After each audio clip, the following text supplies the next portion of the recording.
اللهم احفظ غزة يا ذا الجلال والعزة اللهم احفظ فلسطين من كيد الكائدين اللهم احفظ فلسطين من اليهود الملعونين المحتلين ربنا ظلمنا أنفسنا وإن لم تغفر لنا وترحمنا لنكونن من الخاسرين ربنا آتنا في الدنيا حسنة وفي الآخرة حسنة وقنا عذاب النار। তো তারা আল্লাহ তাআলাকে আমাদের মতো সত্তা মনে করে রাসূল সাল্লাল্লাহু আলাইহি ওয়াসাল্লামকে এসে বলে ইয়া মুহাম্মদ বাইয়িন লানা নাসাবা রাব্বিক, তোমার রবের নসব নামাটা বলো তো, তোমার আল্লাহর বাবাকে দাদাকে এরকম 14 পুরুষ বলো। এই প্রশ্নের জবাবে আল্লাহ তাআলা এই সূরাটা নাজিল করেছেন, 4 লাইনের এই সূরা, যে নবী হে, তারা আমার নসবনামা জানতে চায়, তাদের মুখের সামনে স্পষ্ট করে দ্ব্যর্থহীন কণ্ঠে ঘোষণা করুন কুল হুয়াল্লাহু আহাদ, হে নবী বলুন আল্লাহ এক এবং অদ্বিতীয়, তার মতো কেউ হয় না। আল্লাহুস সামাদ, তিনি অমুখাপেক্ষী, লাম ইয়ালিদ ওয়া লাম ইউলাদ, জন্ম দেয়ও নাই নেয়ও নাই, ওয়া লাম ইয়াকুল লাহু কুফুয়ান আহাদ, তার মতো কেউ নাই। আল্লাহু আকবার। এই সূরাটা রাসূল সাল্লাল্লাহু আলাইহি ওয়াসাল্লামের ডেইলি ওজিফা ছিল, ফজরের পরে, মাগরিবের পরে, ঘুমোতে যাওয়ার আগে সব সময় তিনি এই সূরার সাথে আরো 2টা সূরা মুআউযিজাতান, সূরা ফালাক, সূরা নাস মিলিয়ে এই 3টা সূরার একসাথে আরবিতে বলে কুল আস-সালাসা, মানে 3 কুল। ডেইলি ওজিফা বানাবেন এটাকে, ফজরের পরে, মাগরিবের পরে, ঘুমোতে যাওয়ার আগে। রাসূল সাল্লাল্লাহু আলাইহি ওয়াসাল্লাম পরে হাতে ফু দিয়ে মাথা থেকে পা পর্যন্ত এরকম ম্যাসেজ করতেন। It's a special protection from your Lord, আল্লাহর পক্ষ থেকে একটা স্পেশাল প্রোটেকশনে আপনি থাকবেন। কাতার সরকারের রাষ্ট্রীয় মেহমান হিসাবে আমন্ত্রিত শেখ ডক্টর মিজানুর রহমান আজহারি, আমি হযরতকে তার গুরুত্বপূর্ণ আলোচনা পেশ করার জন্য সবিনয় নিবেদন করছি। আসসালামু আলাইকুম ওয়া রাহমাতুল্লাহি ওয়া বারাকাতুহু। نحمده ونصلي على رسوله الكريم أما بعد فأعوذ بالله من الشيطان الرجيم بسم الله الرحمن الرحيم إنني أنا الله لا إله إلا أنا فاعبدني وأقم الصلاة لذكري صدق الله العظيم رب اشرح لي صدري ويسر لي أمري واحلل عقدة من لساني يفقه قولي।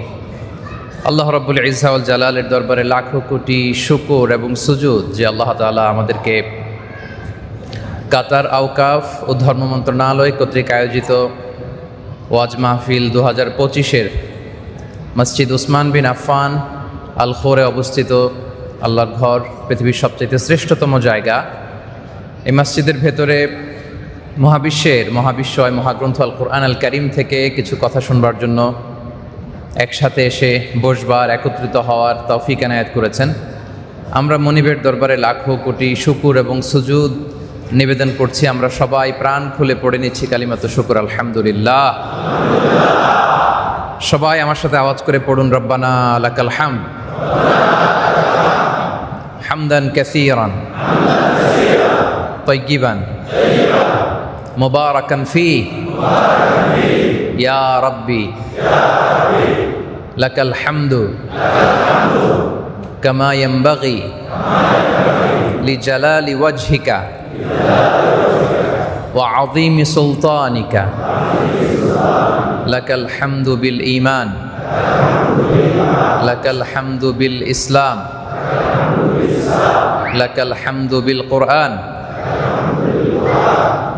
আল্লাহ রাব্বুল ইজ্জা ওয়াল জালালের দরবারে শুকরিয়া আদায়ের পাশাপাশি আমরা কাতার আওকাফ এবং ধর্ম মন্ত্রণালয়কে অন্তরের অন্তঃস্থল থেকে ধন্যবাদ এবং মোবারকবাদ জানাতে চাই। আজকের প্রোগ্রামের যিনি আহ্বায়ক, সভাপতি, ওনাদেরকে অন্তরের অন্তঃস্থল থেকে শুভেচ্ছা জানাতে চাই।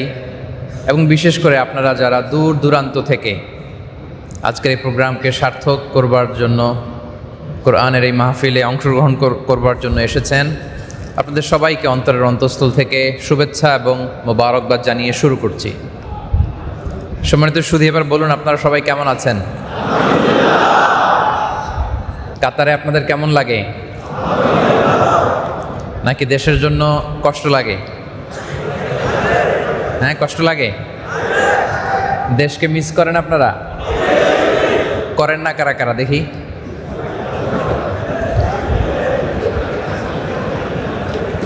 ওই যে দু একজন পাষাণ পাওয়া গেছে, পাষাণ হৃদয়ের অধিকারী। ওনাদের কষ্ট লাগে না দেশের জন্য? তো আমরা দেশকে সবাই মিস করি না?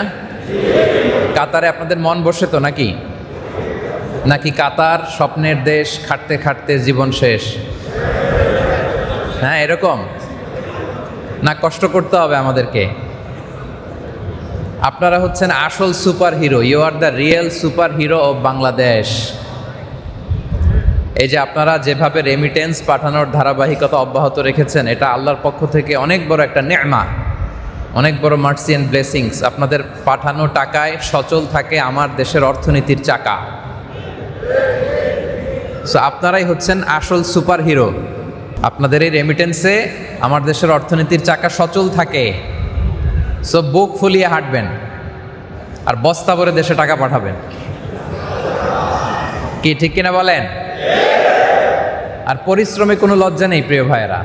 লজ্জা হচ্ছে অলসতায়, অকর্মণ্যতায়। পৃথিবীর সকল আম্বিয়া আলাইহিমুসসালাম ওনারা পরিশ্রমী ছিলেন। মা বাআসাল্লাহু নাবিয়্যান ইল্লা রাআল গানাম। আল্লাহর হাবিব সাল্লাল্লাহু আলাইহি ওয়া আলিহি ওয়াসাল্লাম ফরমান যে পৃথিবীতে এমন কোনো নবী ছিল না যারা ছাগল চড়ায় নাই, মরুভূমিতে মেষ চড়ায় নাই, এমন কোনো নবী দুনিয়াতে আসে নাই। ছাগল চড়িয়েছেন কারা কারা দেখি? ছাগল অভিজ্ঞতা আছে? ছাগল খুব জটিল প্রকৃতির একটা প্রাণী, কথা শুনতে চায় না।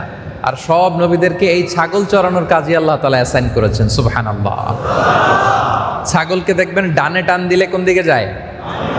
বায়ে টানলে, সামনে টানলে, পিছনে টানলে, এই যে একসাথে রাখা যায় না। সারা সপ্তাহ আপনি ব্যস্ত, ভাবলেন যে আজকে জুমাবার, আমিও গোসল করি, ছাগলটারও গোসল করাই। তা আপনি পুকুরে নামছেন ঠিকই, কিন্তু ওরে নামাতে পারবেন না। রশি ধরে যত টান দেন কি করে? শুধু পেছনের দিকে যায়। তো এই জন্য ছাগল চড়ানোর মধ্য দিয়ে আল্লাহ তাআলা সকল নবীদের একটা গ্রুমিং সেশন, একটা ট্রেনিং সেশন তিনি করেছেন, যাতে করে ছাগল চড়ানোর পরে মানব জাতিকে ওনারা হ্যান্ডেল করতে পারে, ডিল করতে পারে, তাদের উপর লিডারশিপ কায়েম করতে পারে। আল্লাহু আকবার। এজন্য মা বাআসাল্লাহু নাবিয়্যান ইল্লা রাআল গানাম। এমন কোনো নবী ছিল না যারা ছাগল চড়ায় নাই। এবং ছাগল চড়াতে হলে অনেক ধৈর্য থাকতে হয়, পরিশ্রমী হইতে হয়। সকল নবীরা পরিশ্রমী ছিলেন, সবাই পরিশ্রমী ছিলেন। তো এই জন্য পরিশ্রমে আমাদের কোনো লজ্জা নেই। আমরা এখানে কেউ শ্রমজীবী, কেউ চাকরিজীবী, কেউ ব্যবসায়ী, আমরা হাড় ভাঙ্গা পরিশ্রম করব। কি বলেন? পরিশ্রমে কোনো লজ্জা আছে?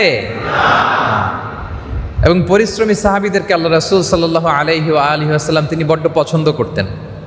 একবার আল্লাহ রাসূল সাল্লাল্লাহু আলাইহি ওয়াসাল্লাম এক সাহাবীর সাথে মুসাফা করলেন, দেখলেন যে হাতটা বড় রুক্ষ, খেজুর বাগানে কাজ করতে করতে হাত